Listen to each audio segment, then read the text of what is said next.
যদি বিচার না পাই, আবারও বলছি, ছাত্রদল তার প্রতিশোধ নেবে।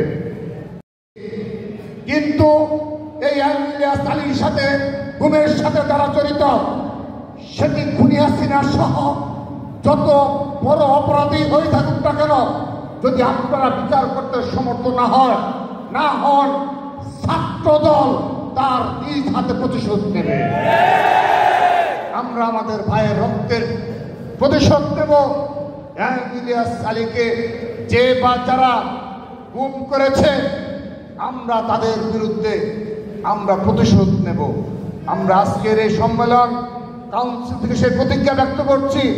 আমরা এখন আশায় রয়েছি আমরা তাকে ফেরত পাবো, এবং আমরা আশায় রয়েছি আমরা সঠিক বিচার পাবো। যদি বিচার না পাই, আবারও বলছি, ছাত্রদল তার প্রতিশোধ নেবে। বৈষম্য বিরোধী ছাত্র আন্দোলনের ব্যানারে বাংলাদেশ জাতীয়তাবাদী ছাত্রদল ঢাকা বিশ্ববিদ্যালয় সহ বাংলাদেশের সকল শিক্ষা প্রতিষ্ঠানে, সকল জেলা মহানগরে, সকল উপজেলা, সকল পৌরসভায় রাজপথে মকতময় চিত্তে লড়াই করেছে, সংগ্রাম করেছে। তারই ধারাবাহিকতায় আমরা বিগত 15.5 বছর যে অত্যাচার, নির্যাতনের স্টিম রুল চালানো হয়েছিল, ছাত্রদলের নেতাকর্মীদের গুম করা হয়েছে, খুন করা হয়েছে। ছাত্রদলের প্রায় 5 শতাধিক নেতা কর্মীকে গুম এবং খুন করা হয়েছে। অসংখ্য নেতা কর্মীকে পঙ্গুত্ব বরণ করেছে।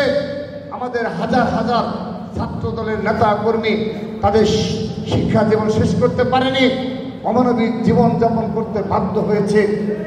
সেই ধারাবাহিকতায় আমরা বিগত 1টি বছর আমরা নতুন বাংলাদেশ বিনির্মাণে, নতুন ধারার ছাত্র রাজনীতি প্রণয়নে আমরা সর্বোচ্চ ধৈর্য এবং সহনশীলভাবে ছাত্র রাজনীতি করে যাচ্ছি।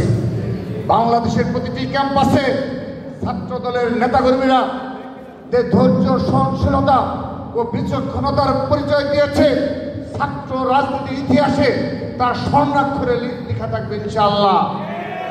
5 আগস্ট 2024 সেই খুনি হাসিনার সেই ফ্যাসিস্টদের আমলে সর্বোচ্চ নির্যাতন ভোগ করার পরও আমরা আমাদের অসংখ্য নেতাকর্মীকে হারিয়েছি।